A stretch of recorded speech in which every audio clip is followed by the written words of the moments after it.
Alright guys, this project will start out with an old saw blade that we'll clean up with some sandpaper and a towel, and then we'll trace our stencil out on it. Now you'll notice I have a nice metal stencil for this knife because before I tried making it out of this saw blade, I tried making it out of a Harbor Freight machete, and I couldn't get it to harden up correctly. So I went ahead and made it out of some nice quality steel.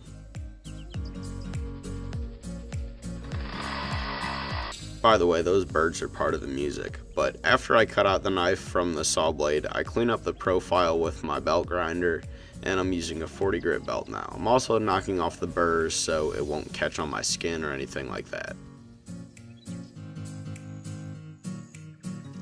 Now, I've never made a chef knife before, but I did notice that on most chef knives they have little clefts on the bevel, and I wasn't really sure what they were for, so when I did some research, I found out that those clefts are supposed to prevent food from sticking by preventing like a suction cup or a vacuum with the food when you cut it. But those don't always work, so I did some more research and I found out that holes are an even better way to prevent food from sticking to knives. So that's why we put holes in there. Now, before I drilled those holes, I had to ruin the heat treatment on there. Basically, I heated up red hot and then let it cool down, and that just softens the metal so a drill bit can slide through there pretty easily.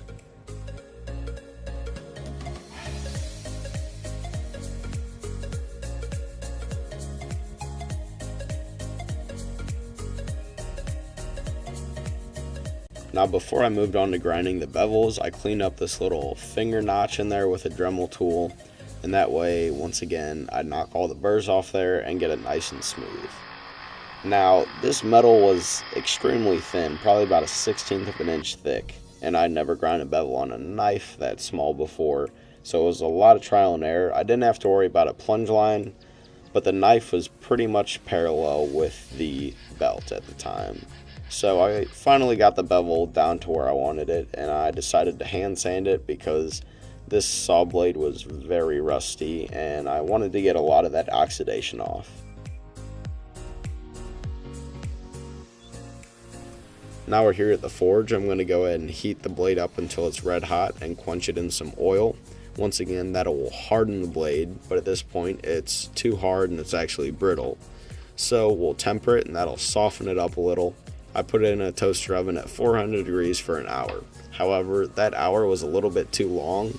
It turned the blade gold instead of a light straw color, but either way, it still cranked out a very good knife that holds an edge pretty well. After that, I moved on to hand sanding, which is pretty much the same thing that I did earlier.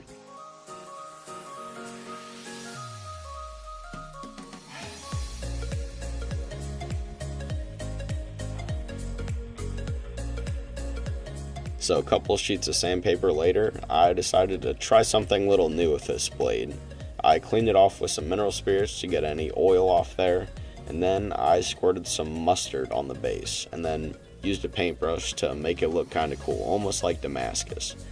And my thinking behind this was that the vinegar inside of the mustard would eat away at the metal in a certain pattern and it would make it look cool. And right off the bat, whenever I washed off the mustard, it did look pretty cool, but then I decided to clean it up a little, got the rust off there with some real fine grit sandpaper. I'm talking 2000 grit, and that pretty much cleaned it right off. I tried to re-etch it by putting it in vinegar, thinking that the vinegar would go ahead and dig the pits even deeper and make everything more visible, but that didn't work out.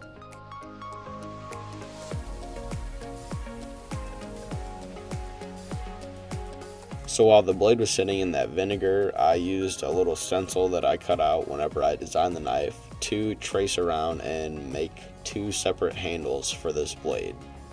And this is in some walnut.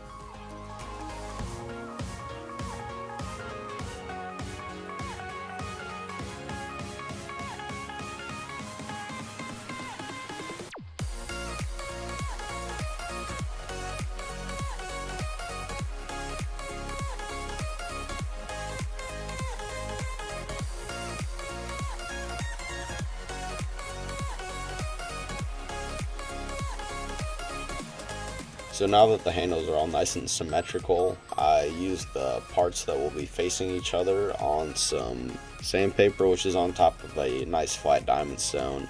That way they'll sit together nicely. Then I traced out where the tang will sit on the knife and carved that out with a chisel.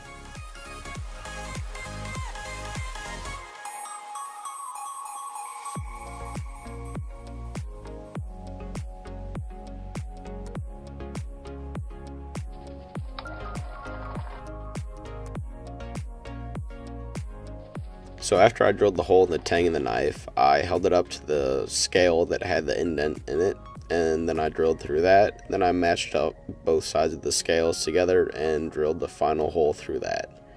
After that happened, I sanded everything back up to make sort of a handle shape instead of a block shape. Now to add a nice touch to this knife, I'm using a dime as sort of the bolster or the finger guard for the knife. And it was actually made the same year that my brother was born, so that adds a nice touch to my knives, and it kind of makes them worth a little bit more.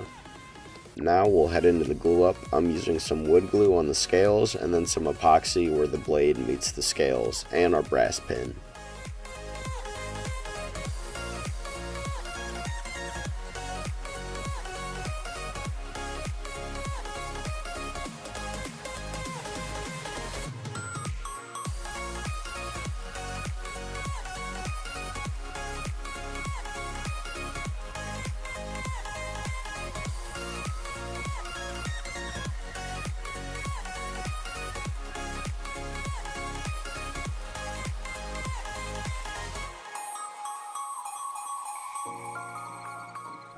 Now, a pretty cool trick that I figured out is if you wrap some sandpaper around a pencil and clamp it in a vise, you can use it as a sanding block to get into nice little nooks in your knife that you can't exactly get into with your hands.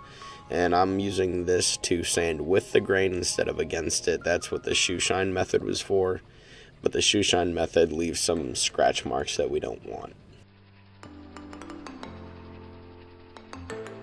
Lastly, we're going to put some oil on the handle. That'll not only protect it, but it'll make it look really nice also.